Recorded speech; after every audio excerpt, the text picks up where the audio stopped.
Bonjour à tous et bienvenue. Si vous nous rejoignez à l'instant, nous sommes en direct de Rome et plus précisément de l'Aula du Synode, où les 270 pères synodaux, accompagnés des experts, des auditeurs et des délégués fraternels des autres églises, vont participer pendant les 3 prochaines semaines aux travaux de cette 14e Assemblée générale ordinaire du Synode des évêques, consacrée à la mission, à la vocation de la famille dans la société et dans l'Église, ou plus précisément dans l'Église et dans le monde contemporain. 270 pères synodaux envoyés par les églises particulières du monde entier, et puis bien sûr des représentants de ceux qui exercent auprès du pape des responsabilités à la curie romaine. Peut-être avez-vous vécu en notre compagnie hier la messe d'ouverture de ce synode présidé par le pape François et concélébré par les pères synodaux, le pape qui rappelait que l'Église est appelée à vivre sa mission dans la fidélité, dans la vérité et dans la charité,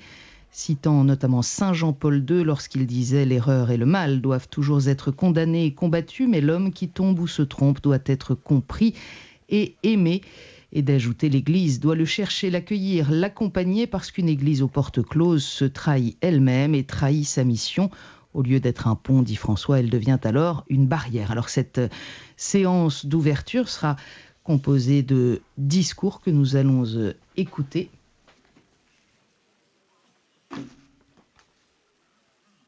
Nous entendrons ainsi la relation du secrétaire général du synode, le cardinal Lorenzo Baldisseri, et puis la relation introductive du cardinal Peter R2.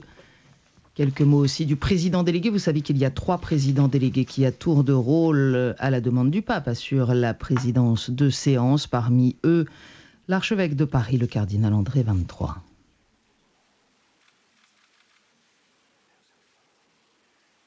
Deus in auditorium meum intende. Gloria Patri et Filii et Spiritui Sancto.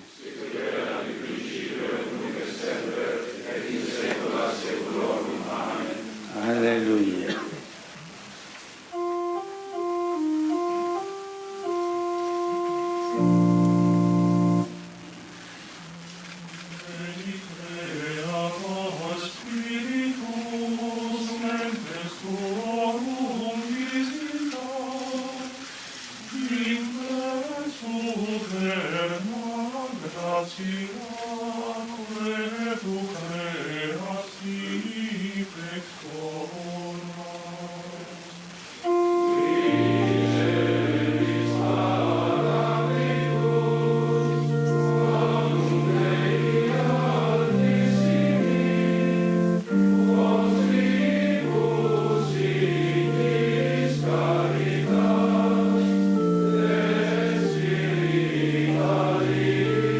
Sum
Super omnem laudem tuum.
Fratres, gaudete, perfecti est tote, exhortamini indicem, idem sapite, pacem avete, et Deus dilectionis et pacis erit vobis.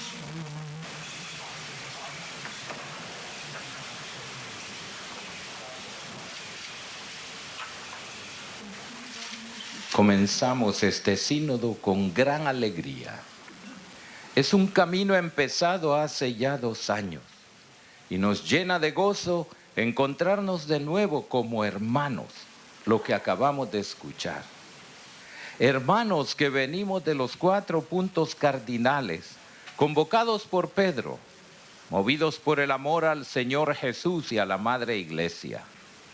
San Pablo nos ha invitado precisamente a la alegría, esa alegría del Evangelio que el Papa Francisco proclama incansablemente por todo el mundo.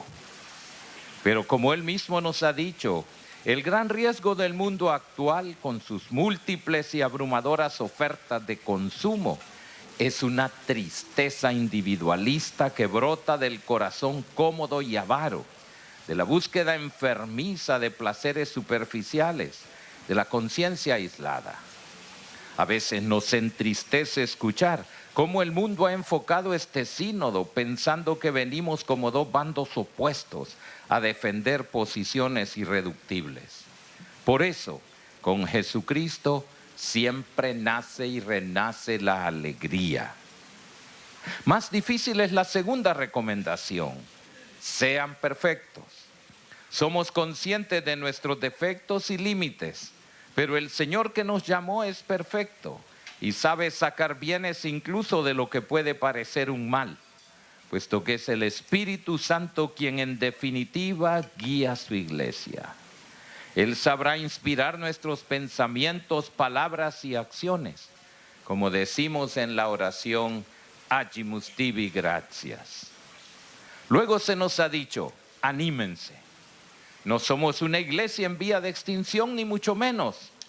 La familia tampoco, aunque está amenazada y combatida. Tampoco venimos a llorar ni a lamentarnos por las dificultades. Ya el Salmo 26 nos dice: sé valiente, ten ánimo, espera en el Señor. Tengan un mismo sentir. Todos buscamos la unanimidad que viene del diálogo, no de las ideas defendidas a ultranza. San Pablo nos recuerda: tengan los mismos sentimientos de Cristo. Vivan en paz. Y como nos dice Evangelii Gaudium, el diálogo es la contribución a la paz, porque la Iglesia proclama el Evangelio de la paz. Al anunciar a Jesucristo, que es la paz en persona, la Madre Iglesia nos anima a ser instrumento de pacificación y testimonio creíble de una vida reconciliada. Por eso queremos comenzar el sínodo en paz. No es la paz del mundo hecha de componendas y compromisos que tantas veces no se cumplen. Es la paz de Cristo, la paz con nosotros mismos. Y la conclusión es evidente: el Dios de la caridad y la paz estará con ustedes. Por eso podemos decirle: quédate con nosotros, Señor. No precisamente porque el día está terminando, sino porque está comenzando. Un nuevo día para las familias del mundo, creyentes o no creyentes. Familias cansadas de las incertidumbres y dudas sembradas por diversas ideologías, como las de la deconstrucción, contradicciones culturales y sociales, fragilidad y soledad, entre otras. Quédate con nosotros, Señor, para que este sínodo produzca un camino de alegría y esperanza para todas las familias.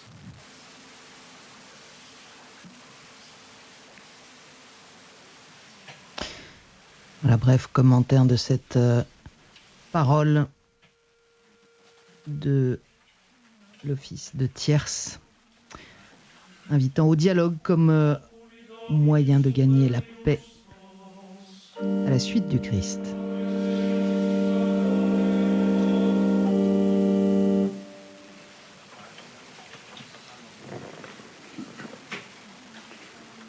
Oremus. Deus Pater optime, qui laborem minibus ita dedisti, ut mutuo a semper arte ad altiora proficere. Per esta quesumus, sic nos iter operavi, ut filiorum in te spiritu et fraterna in omnes caritate vivamus. Per Christum Dominum nostrum. Amen. Benedicamus Domino.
Très Saint-Père, j'ai l'honneur et la joie de vous adresser les salutations respectueuses et cordiales de tous les participants à cette session ordinaire du Synode des évêques.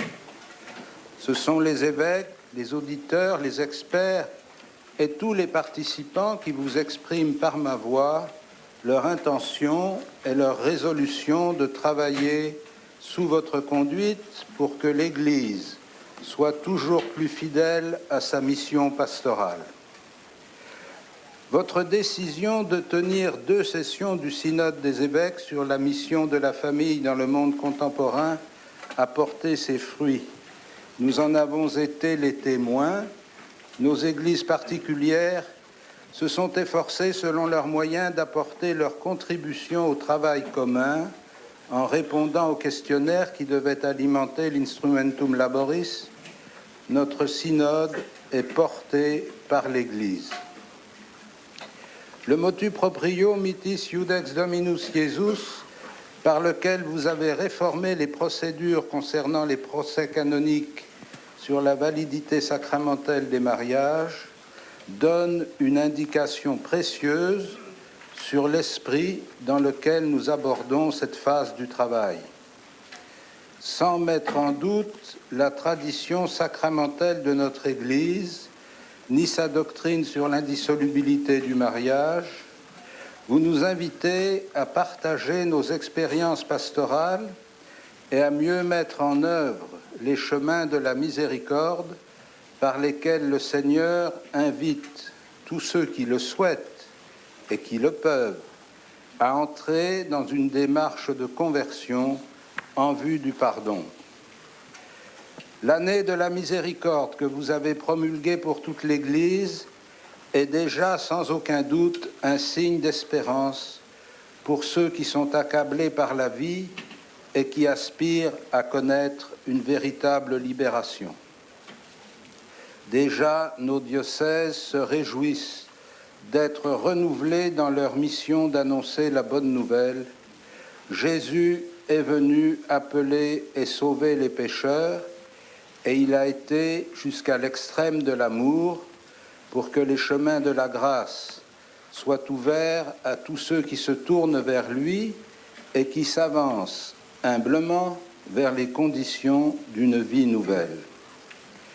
Pour chacun d'entre nous, ces 3 semaines de travail intense seront une expérience d'Église importante. Cherchez avec conviction et humilité à faire grandir la communion.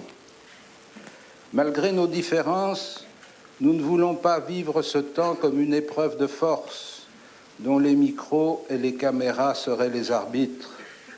Nous voulons le vivre comme un temps de conversion commune dans la force de la communion dont vous êtes, très Saint-Père, le gardien et le serviteur.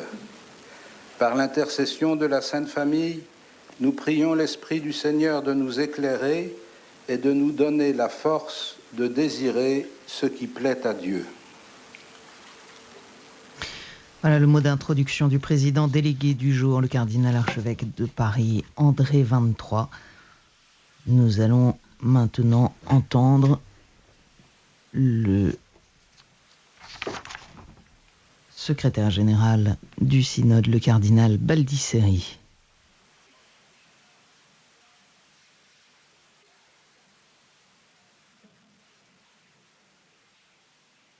À moins que le... Cari beatitudini, eminenze, eccellenze, fratelli e sorelle. La Chiesa riprende oggi il dialogo iniziato con la proclamazione del Sinodo straordinario sulla famiglia e certamente anche molto prima, per valutare e riflettere insieme sul testo della Instrumentum Laboris elaborato dalla Relatio Sinodi, dalle risposte delle conferenze episcopali e dagli organismi aventi diritto. Il Sinodo, come sappiamo, è un camminare insieme con lo spirito di collegialità e di sinodalità, adottando coraggiosamente la parresia, lo zelo pastorale e doctrinale, la saggezza, la franchezza, dans la sagesse, la davanti ai nostri occhi il bene della Chiesa, être franc delle famiglie e la suprema pour le bien de la famille, la salus animarum. le bien de l'âme. Vorrei ricordare che il sinodo Je voudrais rappeler que le synode n'est pas une convention, un endroit pour parler, un parlement dove ci si mette d'accordo. où on se met d'accord. Le synode est une expression ecclésiale, c'est-à-dire c'est l'Église qui marche ensemble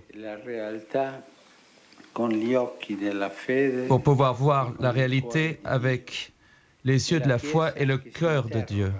C'est l'Église qui se pose des questions sur la fidélité,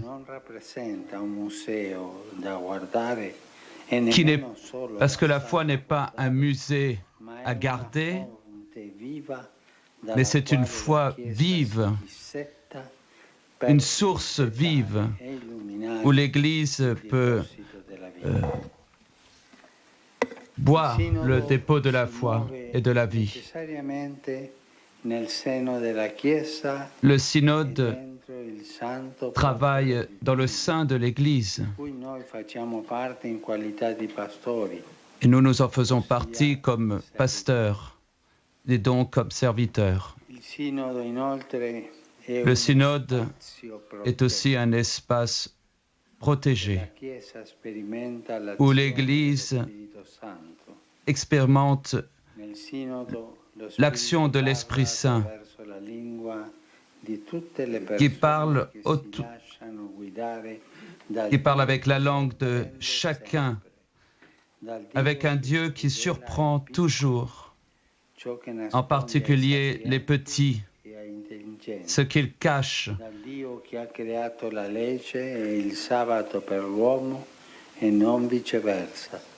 Le Dieu qui a créé le samedi pour l'homme et pas l'inverse. Le Dieu qui va chercher celle qui s'est perdue et pas les 99 qui sont restés dans le troupeau. Mais le synode pourra être un espace de l'action de l'Esprit Saint seulement si nous participons, si nous, les participants, nous revêtons l'humilité évangélique et la prière confiante, un courage apostolique qui ne tombe pas devant les séductions du monde, qui éteint dans le cœur de l'homme la lumière de la vérité et se substitue avec des petites lumières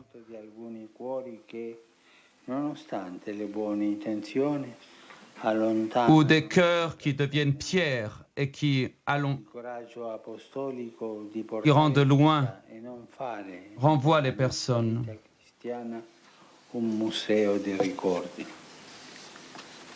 La vie chrétienne n'est pas un musée des souvenirs.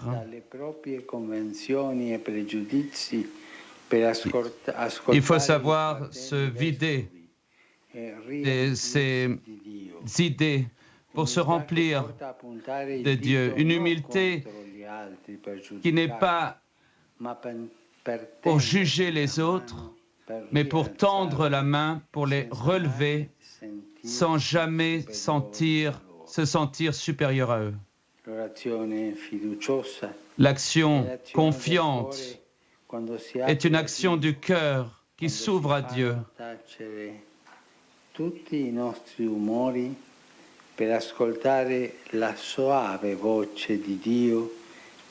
Pour faire taire nos sentiments et entendre la voix de Dieu.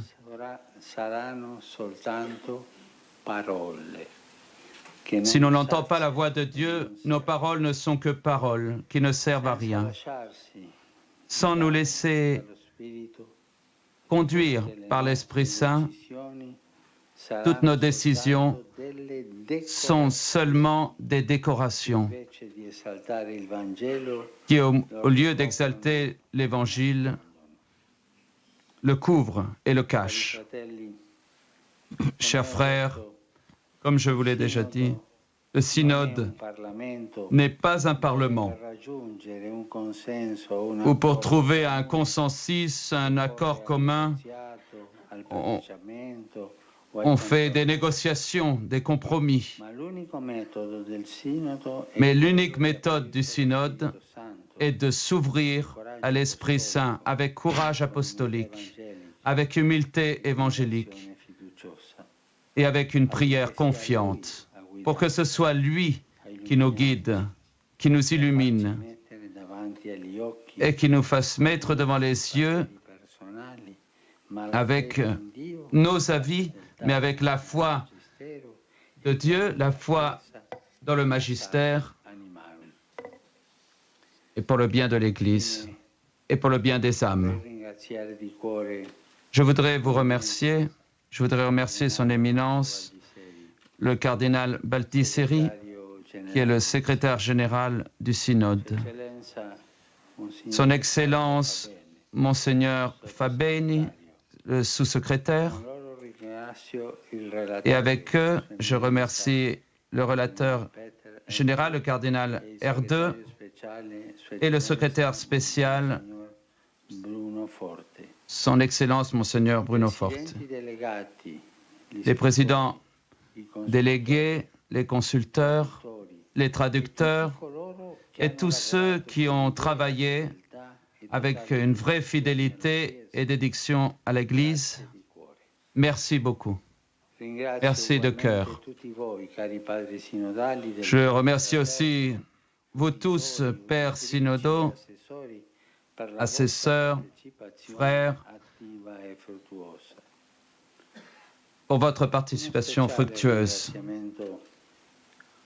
Un remerciement spécial aux journalistes présents en ce moment et à ceux qui nous suivent de loin. Merci pour votre appassionné présence. Nous commençons ce cheminement en invoquant l'Esprit Saint et la Sainte Famille, Jésus, Marie et Saint Joseph.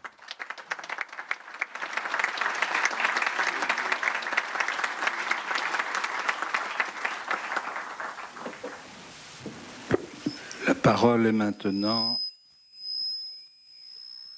au secrétaire général du synode pour la relation.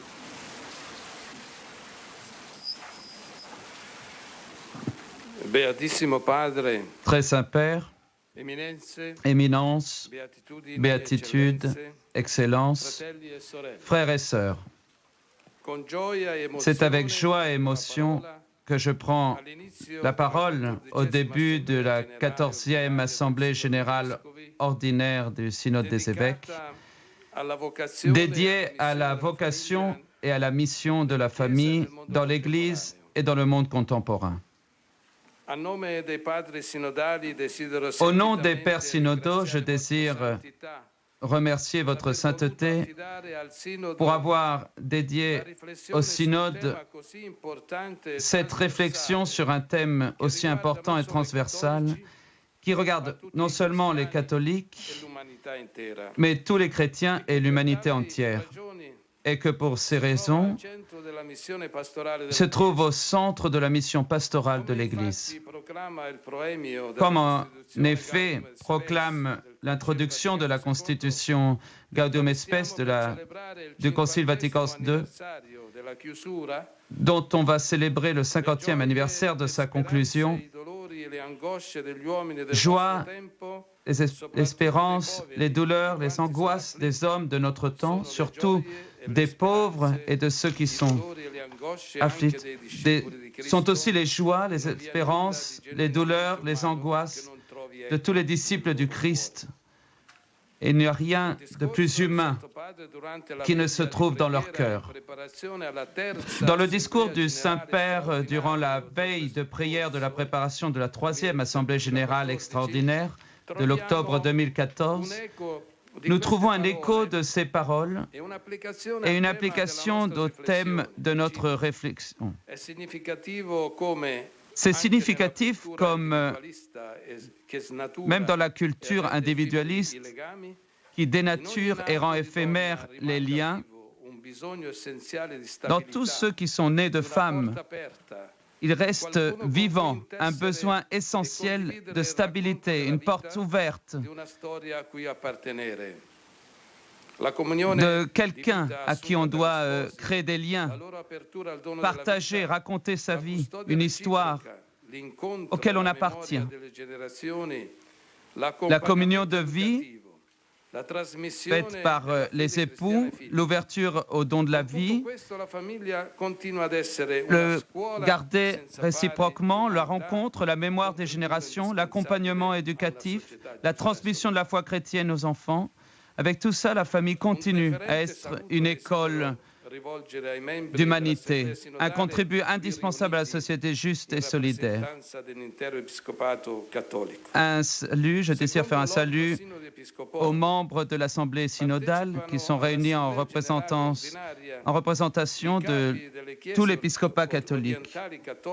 Selon l'Ordo Synodi Episcoporum, participent à l'Assemblée générale ordinaire les chefs de l'Église orientale catholique, sui iuris, les évêques élus par les synodes des évêques et des conseils hiérarchiques des églises orientales catholiques, les évêques élus par les conférences épiscopales, 10 religieux élus de l'Union des supérieurs généraux, les chefs des dicastères de la curie romaine.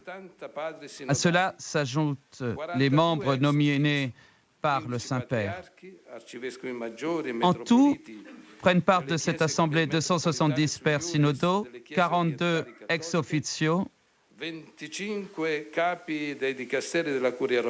25 sont des chefs du dicastère de la curie romaine, le secrétaire général, le sous-secrétaire du synode des évêques, 183 ex-sélectionnés et 45 ex-nominatio pontificia.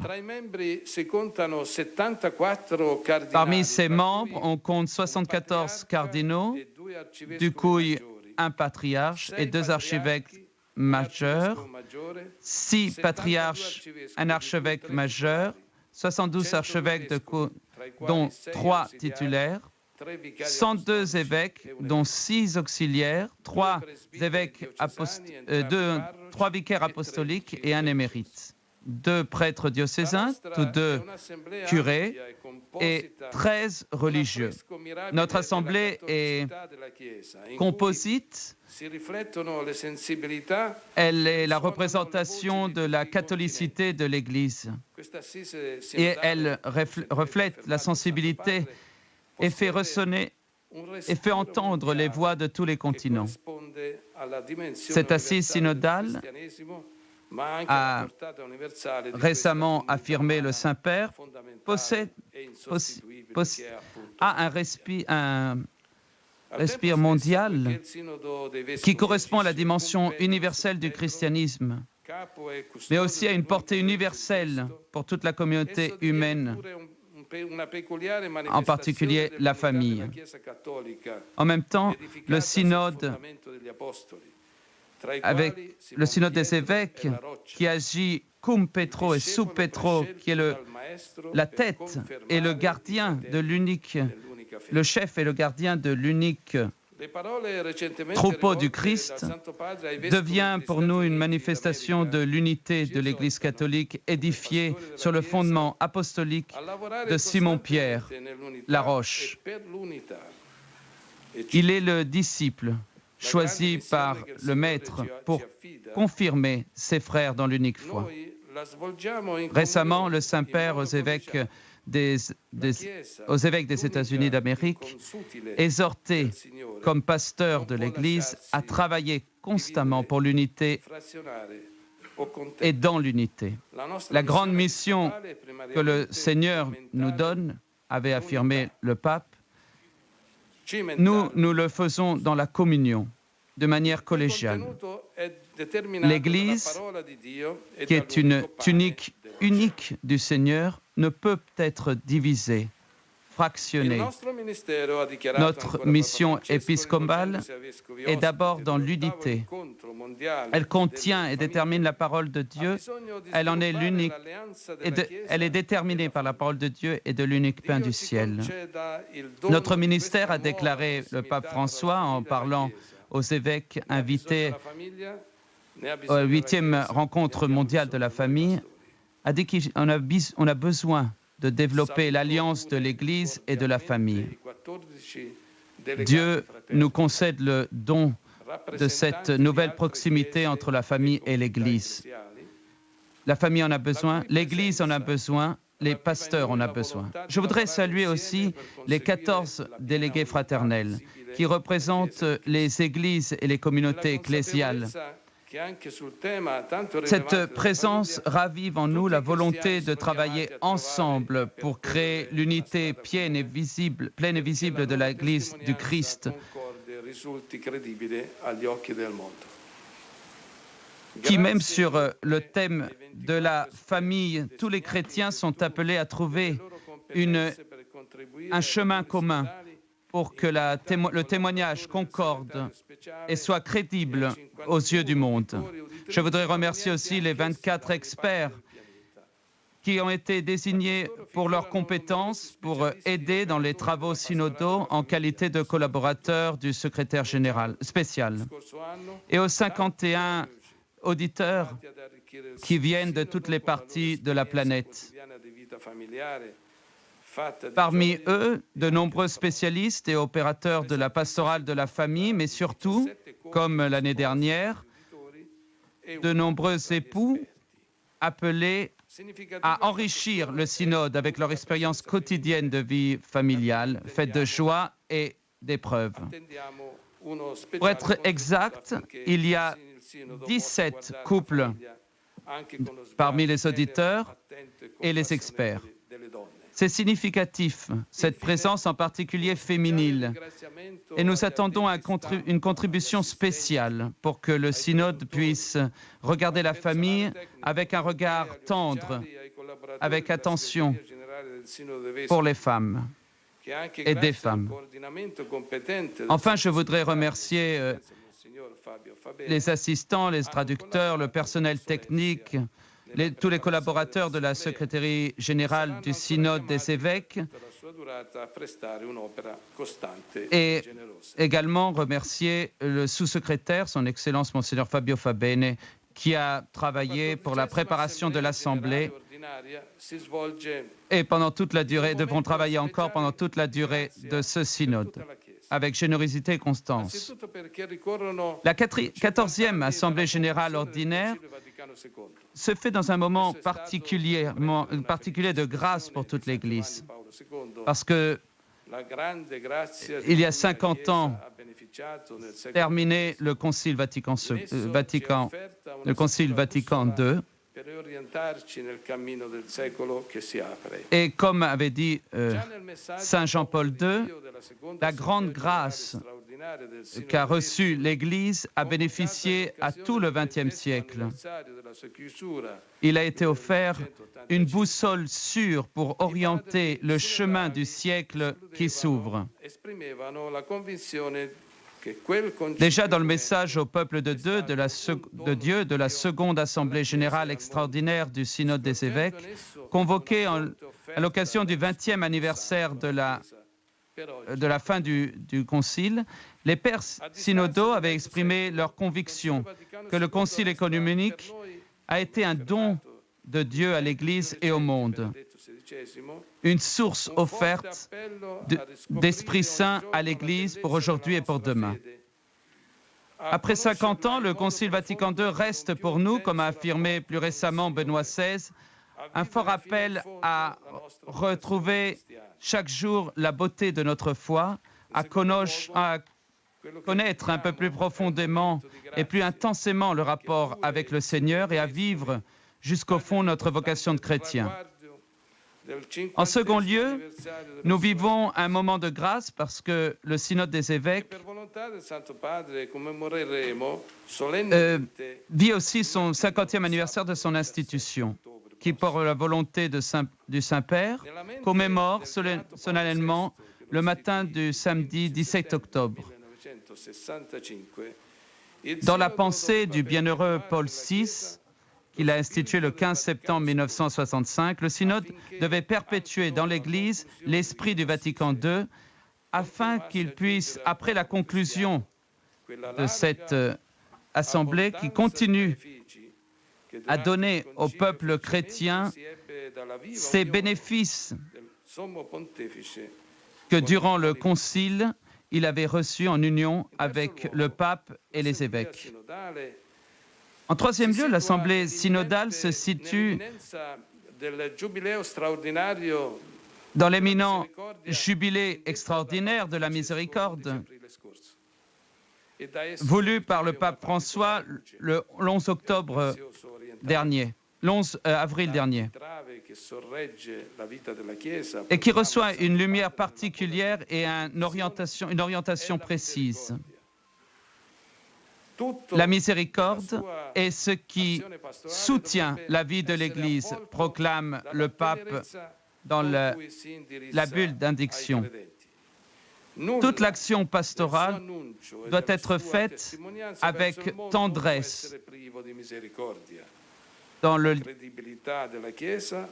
façon de faire avec les croyants.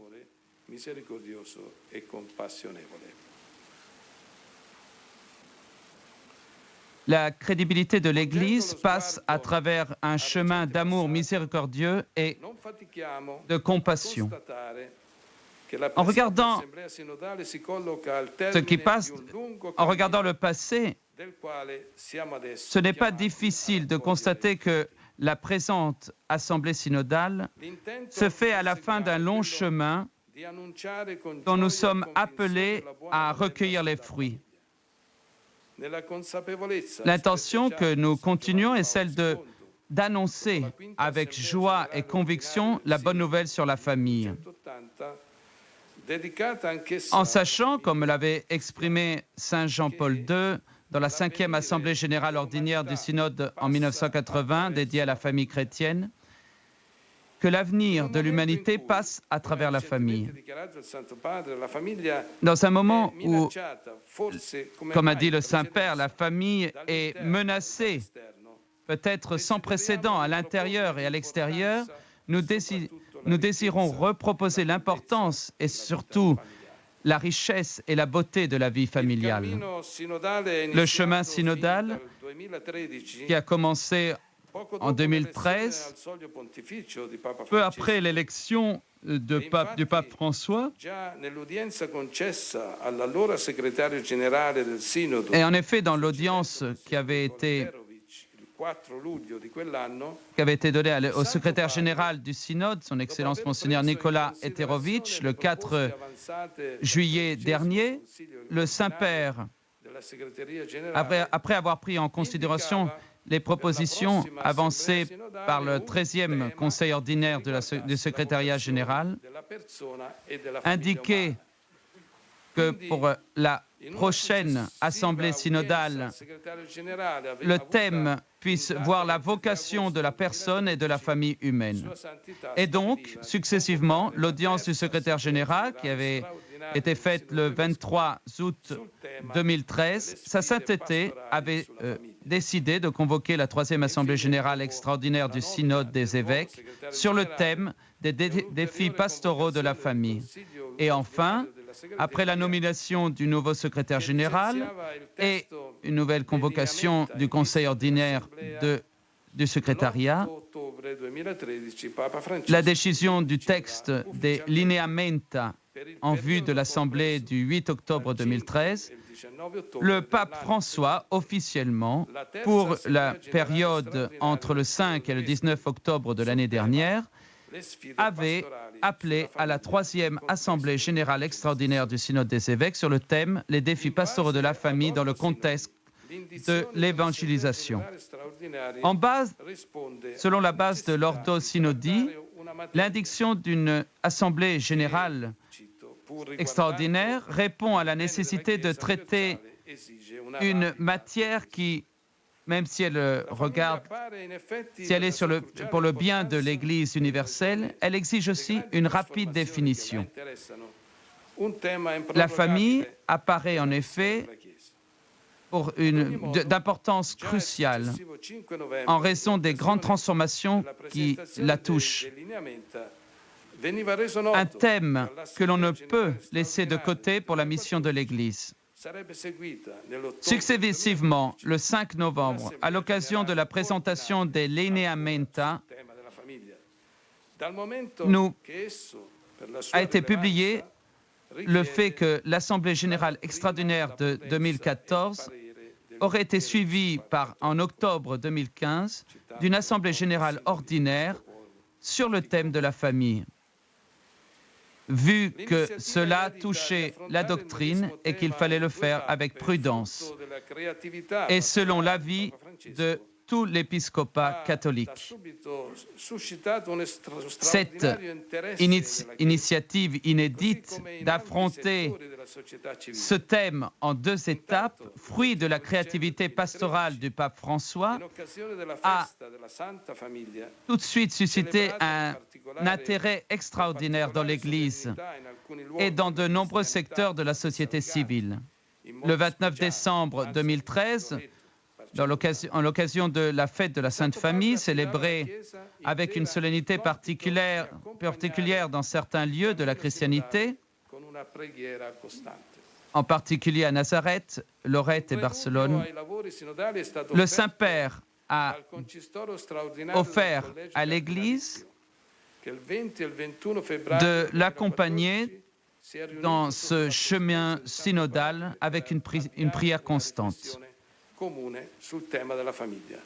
Au consistoire extraordinaire du Collège cardinaliste du 20 et 21 février 2014, qui a été réuni sous la présidence de Saint-Père pour commencer une réflexion commune sur le thème de la famille, à la lumière d'une relation introductive tenue par son éminence le cardinal Walter Casper, président émérite du Conseil pontifical pour l'unité du chrétien. Peu après, le 24 et 25 février, une 5e réunion du 13e Conseil ordinaire de secrétariat général du Synode examinait le projet de l'Instrumentum Laboris en vue de l'Assemblée générale extraordinaire préparée sur la base des réponses aux Lineamenta, alors que, en même temps, le 25 février, était rendue publique la lettre que le pape François offrait aux familles pour illustrer le sens de ce chemin synodal. Après l'approbation définitive de l'Instrumentum Laboris, dans la 6e convocation du Conseil ordinaire du secrétariat du 13 et 14 mai 2014 et sa publication le 26 juin successif, s'est tenue exactement il y a un an la 3e Assemblée générale extraordinaire, dont les conclusions ont été réunies dans la Relatio Synodi qui a été votée le samedi 18 octobre 2014. Et ça a été la première étape fondamentale du parcours synodal qui a commencé en 2013. En conclusion de l'Assemblée générale extraordinaire, le pape François a voulu que le document final soit rendu public, avec le résultat des votes de chacun des numéros. La relation synodie montre la richesse des interventions des pères synodaux dans leur variété et demande de nouveau une réflexion et invite de nouveau à une réflexion en vue de l'Assemblée générale ordinaire. Dans la même journée du 18 octobre, le Saint-Père annonçait officiellement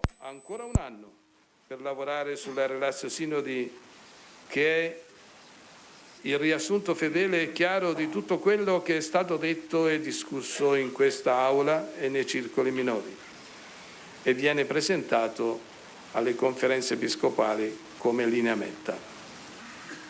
Nel frattempo, in occasione dell'11ª congregazione generale del 13 ottobre precedente, era già stabilita, formalizzata, qui a été dit et discuté dans cette aula et dans les cercles mineurs. Et elle sera présentée aux conférences épiscopales comme lineamenta. Dans le même temps, en occasion de la 11e congrégation générale du 13 octobre précédent, avait été formalisée l'indiction de la 14e Assemblée générale ordinaire du Synode sur le thème « La vocation et la mission de la famille dans l'Église et dans le monde contemporain ». Quand l'Assemblée générale extraordinaire s'est concluse, le secrétariat général s'est mis à travailler immédiatement.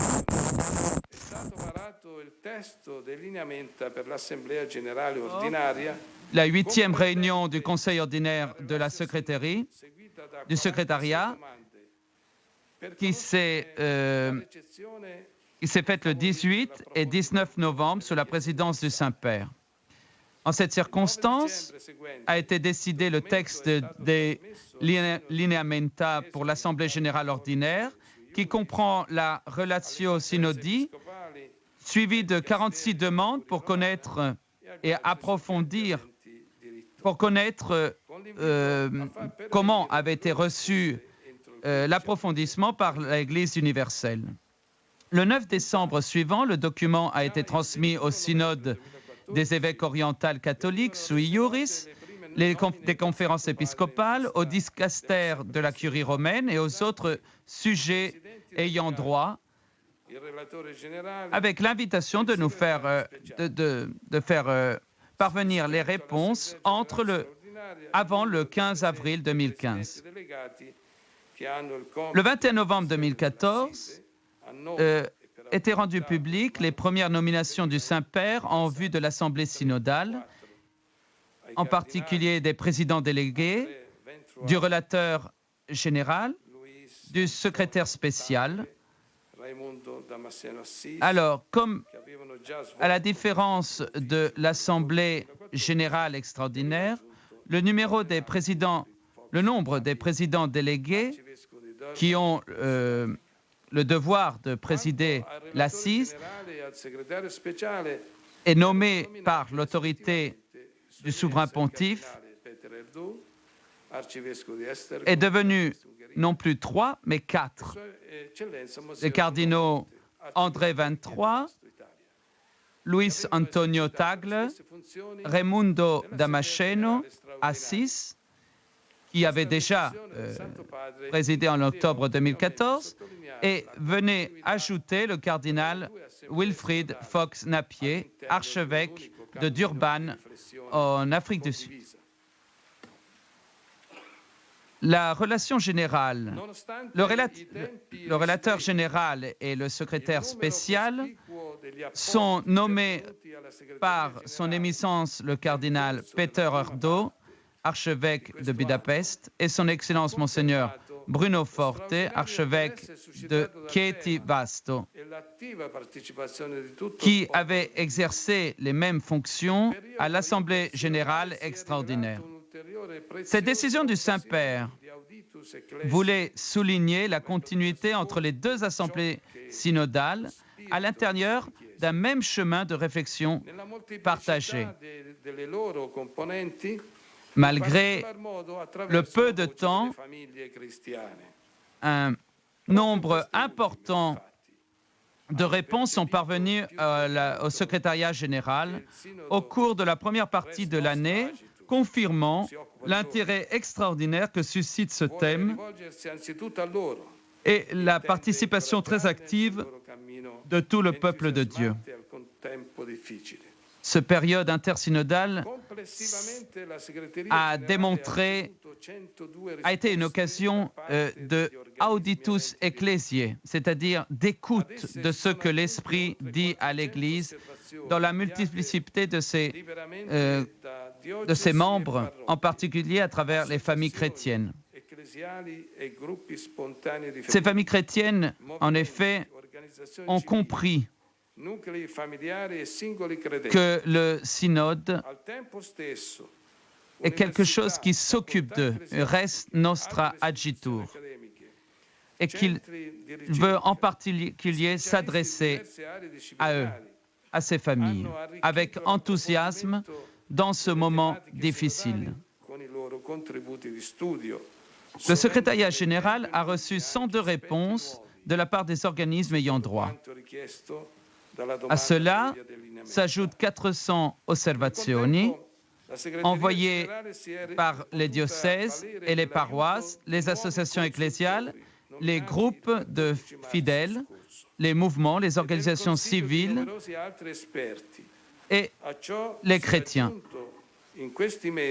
En même temps, universités et facultés ecclésiastiques, institutions académiques, centres de recherche spécialisés dans diverses disciplines ont enrichi l'approfondissement de ces thématiques, de ces thèmes synodaux avec leurs contributi di studio, les contributions d'études, mettant en lumière des nouveaux aspects, comme le demandaient les lineamenta.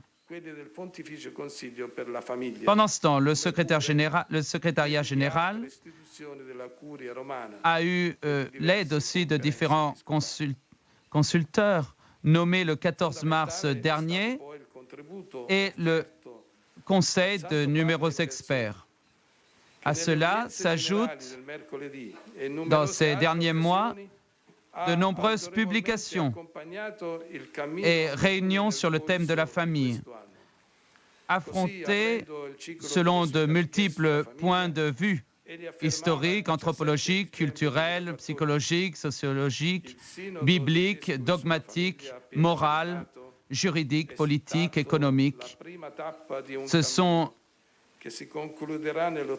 certains de ces thèmes qui ont été abordés.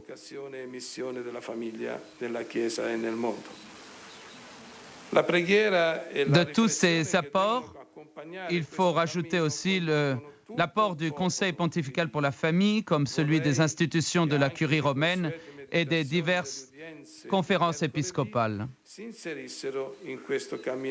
Fondamentale a été la contribution offerte par le Saint-Père en personne dans les audiences générales du mercredi et dans les nombreuses occasions où il a pu accompagner ce chemin commun l'année dernière. Ainsi, ouvrant le cycle de ses catéchèses sur la famille, il affirmait le 17 décembre 2014, le synode des évêques sur la famille, qui vient d'être célébré, a été une première étape dans ce chemin qui va se conclure en octobre prochain avec la célébration d'une autre assemblée sur le thème « Vocation et mission de la famille et de l'Église dans le monde ». La prière et la réflexion qui doivent accompagner ce chemin touchent tout le peuple de Dieu. Je voudrais aussi que les méditations des audiences du mercredi puissent entrer dans le chemin commun. J'ai décidé donc de réfléchir avec vous cette année sur la famille, sur ce grand don que le Seigneur a fait au monde depuis le début, quand il a offert à Adam et Ève la mission de se multiplier et de remplir la terre. Ce don que Jésus a confirmé dans son évangile. Dans la 9e réunion du Conseil ordinaire du secrétariat général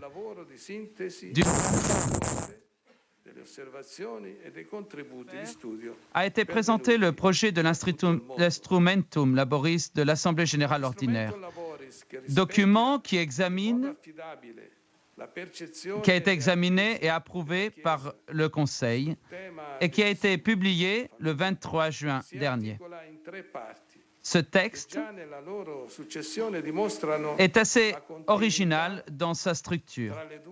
D'un côté, il accueille la Relatio Synodi de 2014 sans la toucher, et cela parce que cela traite d'un document qui a été voté par l'Assemblée synodale et publié selon la volonté du Saint-Père. D'un autre côté, des paragraphes de la Relatio qui sont que l'on peut reconnaître par des numéros entre parenthèses qui sont les fruits du travail de synthèse des ripostes et des observations, des contributions d'études qui sont parvenues du monde entier. L'instrumentum laboris, qui représente un peu la perception et les thèses de l'Église sur le thème décisif de la famille, s'articule en 3 parties qui démontrent la continuité entre les 2 étapes synodales. La première partie, l'écoute des défis sur la famille, qui rappelle directement l'Assemblée de 2014. La seconde partie, le discernement de la vocation familiale. La troisième partie, la mission de la famille aujourd'hui. Entend surtout introduire le thème de la présente Assemblée avec l'objectif d'offrir à l'Église et au monde contemporain des stimuli pastoraux pour un renouveau de l'évangélisation. Seguendo le norme dei suoi predecessori, il Sommo Pontefice ha comunque stabilito che le cause di nullità del matrimonio vengano trattate per via giudiziale e non amministrativa, non perché lo imponga la natura della cosa, ma piuttosto perché lo esige la necessità di tutelare in massimo grado la verità del sacro vincolo. Hier matin, Infine, quasi al termine del lungo cammino sinodale, à la fin de ce long chemin synodal, soltanto pochi giorni fa, l'ottavo incontro mondiale a été, il y a peu de jours, a été célébré à Philadelphie la 8e rencontre mondiale des familles. En cette occasion, le pape François avait affirmé que nos maisons, nos familles sont d'authentiques églises domestiques, sont des lieux adaptés pour vivre la foi comme une vie et vie comme foi, et où la vie devient foi. Il a assuré que chaque personne qui désire former en ce monde une famille qui enseigne aux enfants à jouir pour chaque action qui se propose de lutter contre le mal. Une famille qui montre que l'esprit est vif et vivant et qu'il opère dans le peuple, dans toutes les régions et religions qu'il appartient. Hier matin, dans la célébration solennelle eucharistique que le pape a présidée dans la basilique Vaticane, a commencé la seconde étape de l'itinéraire synodal qui a commencé en 2013. Une étape qui, en même temps, est le moment culminant et la phase finale. Dans les 3 intenses semaines de travail qui s'ouvrent aujourd'hui devant nous, l'Instrumentum Laboris constitue non seulement le point de départ de la réflexion et du débat, mais il est le texte base pour l'élaboration de la Relatio Finalis, laquelle, à la fin des travaux, accueillera les résultats rejoints par la précédente Assemblée générale extraordinaire, les contributions qui arriveront de ce temps, qui sont arrivées du temps intersynodal, et les apports de cette Assemblée générale ordinaire. Ce que nous voulons vivre devient un moment conclusif de ce long chemin qui tiendra compte du précieux patrimoine d'idées et réflexions qui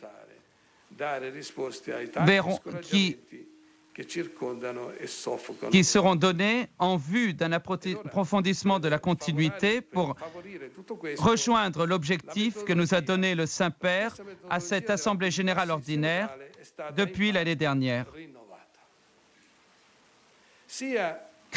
Avoir avec un vrai discernement spirituel des idées, des propositions, en trouvant des solutions concrètes à tant de difficultés, de défis que les familles doivent affronter. Donner une réponse, un encouragement à toutes les familles qui suffoquent.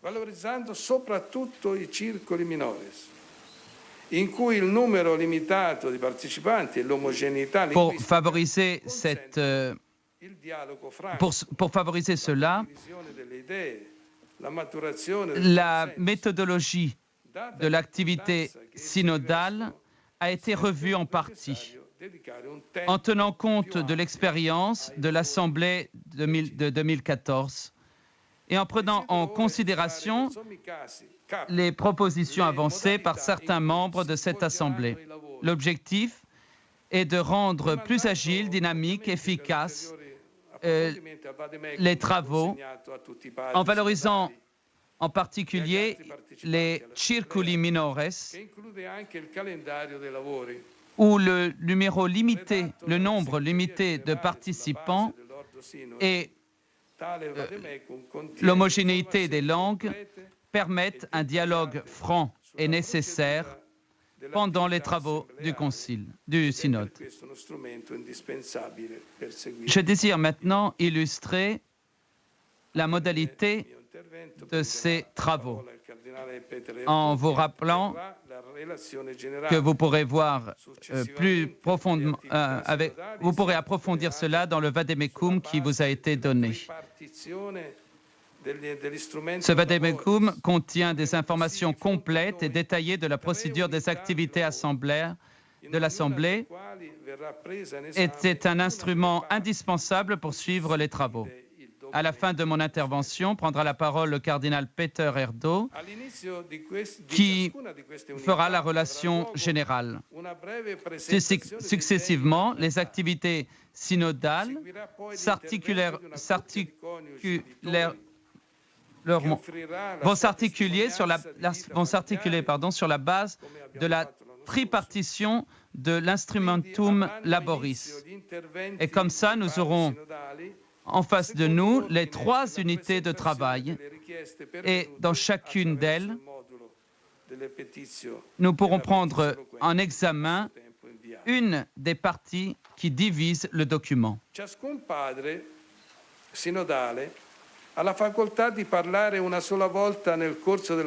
Chaque père synodal a la faculté de parler une seule fois au cours de l'Assemblée en choisissant une des 3 unités de travail pour exposer sur la partie de l'instrumentum laboris qu'ils préfèrent leur avis.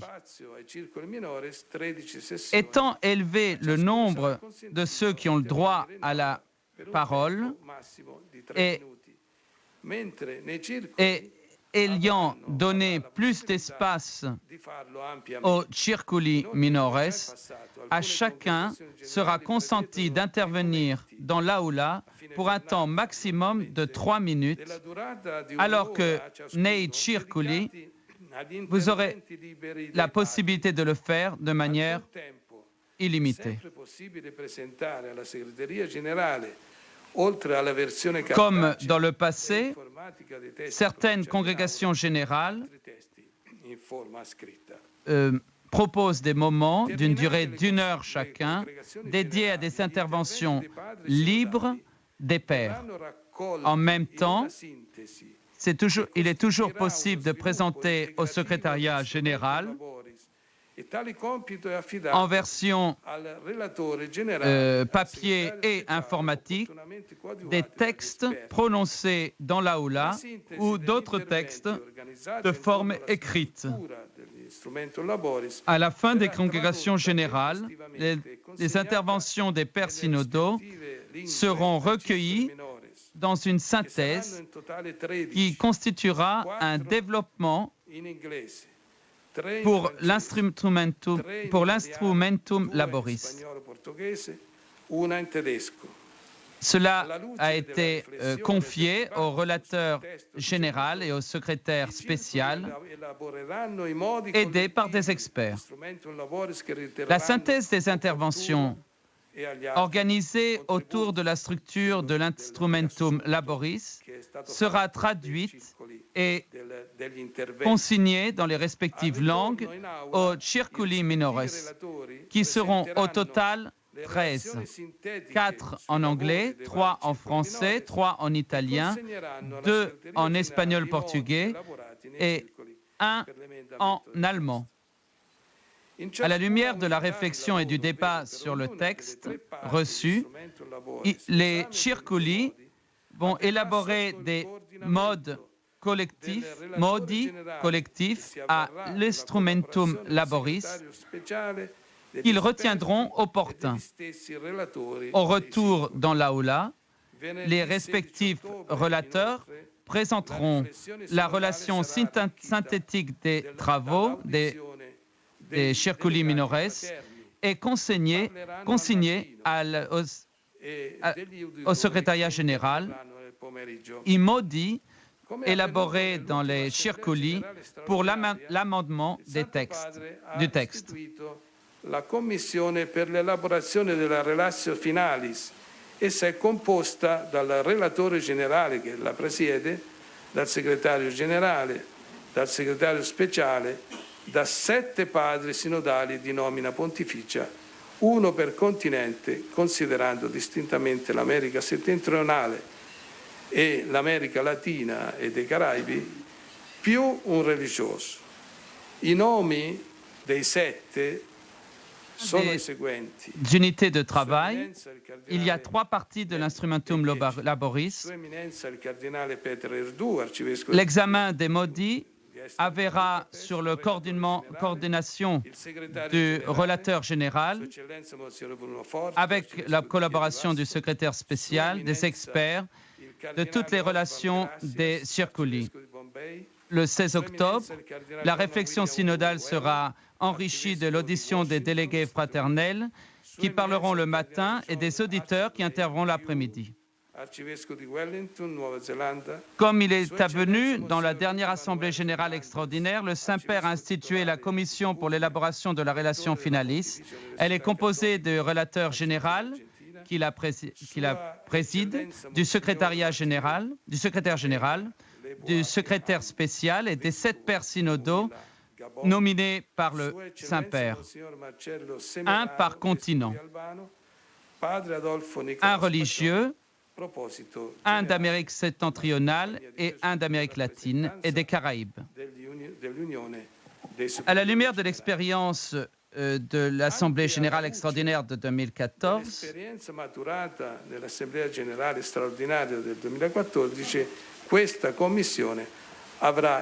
cette commission aura le devoir de coordonner l'élaboration des tests synodaux dans les différentes phases d'avancement du document conclusif du synode. À la fin de l'unité de travail,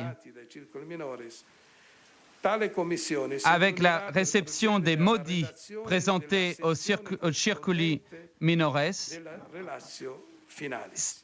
la commission se réunira pour procéder à la rédaction de la section correspondant à la relatio finalis.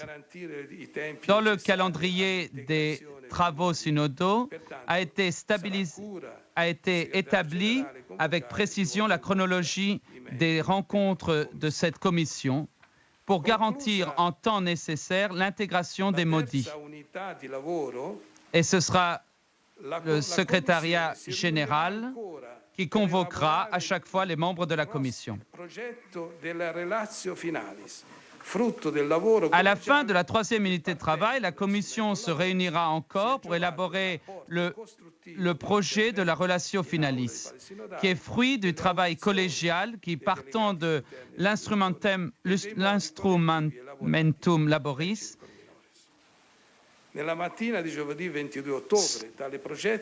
aura également l'apport constructif des interventions dans l'aula des pères synodaux et de l'audition des délégués fraternels, des auditeurs et des modi collectifs élaborés dans les circuli minores. Dans la matinée du jeudi 22 octobre, le projet sera présenté à l'aula et les pères synodaux pourront donner leur valutation. Dans la congrégation générale de l'après-midi, il sera possible aux pères d'intervenir ultérieurement sur le projet de manière orale ou en présentant un texte au secrétariat général. En tenant le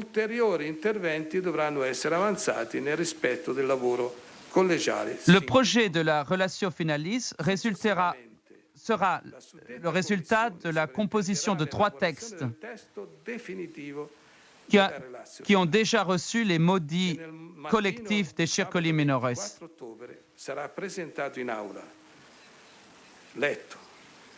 Et les autres interventions devront être présentées comme travaux collégiaux jusque-là conduites. Successivement, la commission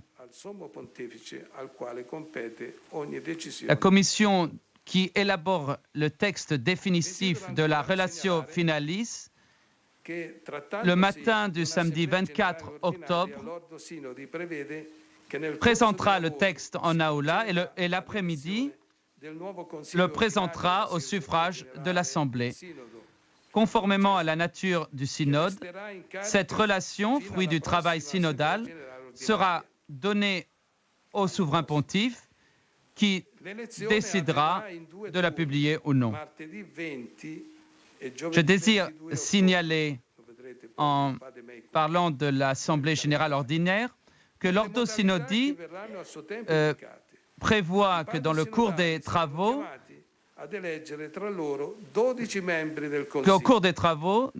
il devrait y avoir l'élection du nouveau conseil ordinaire du secrétariat général du synode. Le 14e, qui restera en charge jusqu'à la prochaine Assemblée générale ordinaire. L'élection sera en 2 tours, mardi 20 et jeudi 22 octobre, selon les modalités, selon les modes qui seront indiqués. Les pères synodaux seront appelés à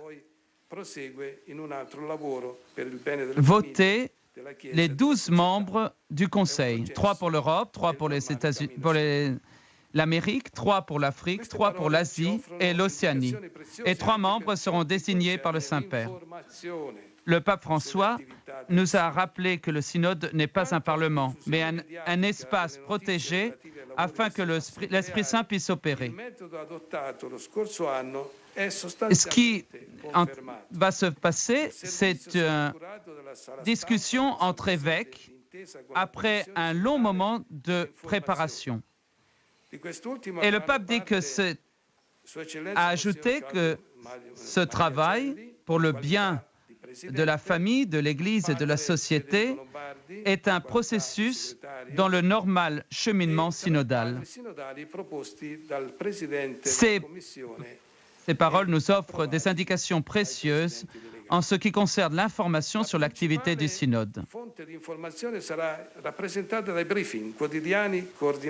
La diffusion médiatique des nouvelles relatives aux travaux de l'Assemblée sera le même que l'année dernière. La méthode sera la même que celle de l'année dernière. Le service sera fait par la Sala Stampa du Saint-Siège, la salle de presse du Saint-Siège et la commission synodale pour l'information. La principale source d'information sera représentée par les briefings quotidiens coordonnés par le directeur de la salle de presse. Les pères synodaux seront libres de communiquer avec les médias avec discrétion et responsabilité. Maintenant,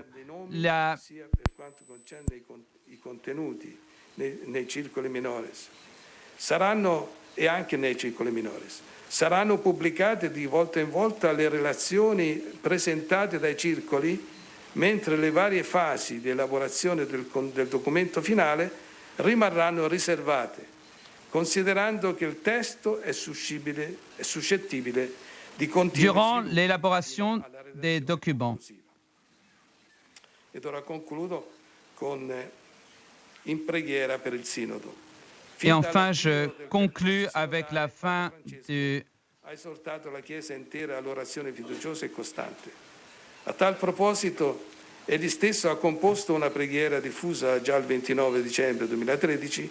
Le pape a composé une famille pour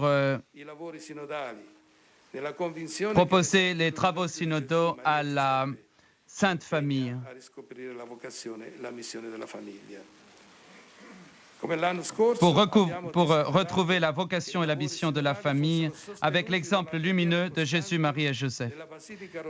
Comme l'année dernière, nous avons désiré que les travaux synodaux soient soutenus par la prière constante de la basilique romaine de Sainte-Marie Majeure. Grâce à la collaboration du diocèse de Rome, les fidèles pourront prier chaque jour pour le synode dans la chapelle de la Vierge Marie, Salus Populi Romani. Dans le même lieu seront exposées les reliques de Sainte Thérèse de l'Enfant Jésus et de ses parents, les bienheureux Zélie et Louis Martin.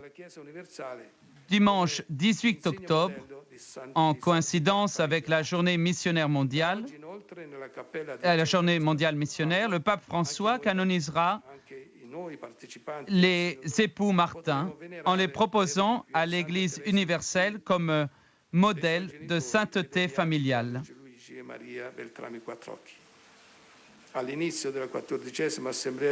Dès aujourd'hui, dans la chapelle, près de l'Aula, nous, comme participants du synode, nous pourrons vénérer les reliques de Sainte Thérèse de Lisieux, de ses parents et des bienheureux époux Luigi et Marie Beltrame et Catrocchi.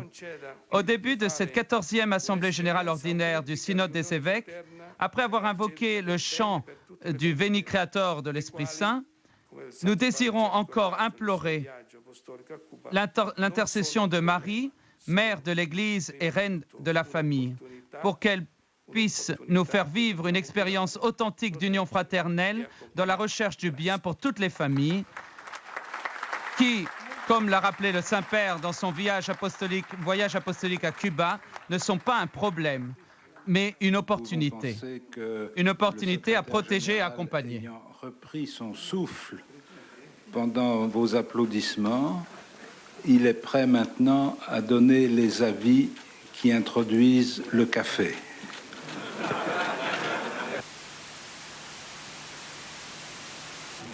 Alcuni avvisi rapidamente, perché già siamo alle 10:30. Coloro che ancora non hanno presentato la petizio loquendi sono invitati a consegnarla durante la pausa alla segreteria. Avremo la pausa, no? Al secondo piano, qui sopra. Voilà, vous l'entendez maintenant, quelques indications pratiques données par le secrétaire général du synode, le cardinal Baldisseri, aux participants sur le déroulé pratique donc de leurs travaux, de leur participation à ces travaux au cours des 3 premières semaines. Cardinal Baldisseri qui a longuement rappelé donc dans son introduction à la fois la nature même de l'Assemblée du synode des évêques, cette intuition post-concile qui, dans l'esprit du pape Paul VI, devait perpétuer ce travail en commun, cette réflexion des évêques sous la conduite de l'Esprit Saint. Nous voulons annoncer avec joie la bonne nouvelle de la famille en ce moment où elle est menacée comme jamais de l'intérieur et de l'extérieur. Nous voulons reproposer la beauté de la famille, a souligné le cardinal Baldisseri. Rappelons également que le synode agit cum Petro et sub Petro, sous la conduite du pape. Donc, pasteur de l'unique troupeau du Christ et gardien de l'unité de l'Église. Et puis, vous l'avez entendu, le cardinal secrétaire général du synode a également expliqué la réforme de la méthode de travail de cette assemblée pour inciter à plus de dynamisme et de franchise dans les échanges entre les pères synodaux par la multiplication des petits groupes linguistiques, les circoli minores, avec la possibilité d'une seule intervention en congrégation générale, en assemblée plénière si vous préférez, pour chacun des participants et qui sera limitée à 3 minutes. Et puis, si vous étiez avec nous dès le début de cette retransmission, vous aurez noté que le pape François, ce qui n'était pas nécessairement prévu sur l'ordre du jour, a souhaité introduire lui-même cette assemblée du synode des évêques en donnant des axes très clairs sur cette démarche, ce rendez-vous de collégialité, de synodalité. Il a invité les pères synodaux à travailler avec sagesse et avec franchise. Il a rappelé qu'il ne s'agit pas d'un parlement dans lequel on se met d'accord, où l'on recherche un consensus, mais il s'agit d'une expression de la vie de l'Église, l'Église qui cherche à voir la réalité avec les yeux de la foi. C'est donc à l'écoute de l'Esprit Saint que le pape a invité les pères synodaux avec humilité évangélique, courage apostolique et prière confiante. Ainsi s'achève cette retransmission de la séance d'ouverture. Ensuite, après leur récréation, leur pause, les pères synodaux entendront l'exposé du cardinal R2 pour cette première congrégation générale. Merci à tous ceux qui nous ont permis de la suivre en direct, en particulier au père Stefano Cascio pour sa traduction, et merci à vous pour votre fidélité. À bientôt.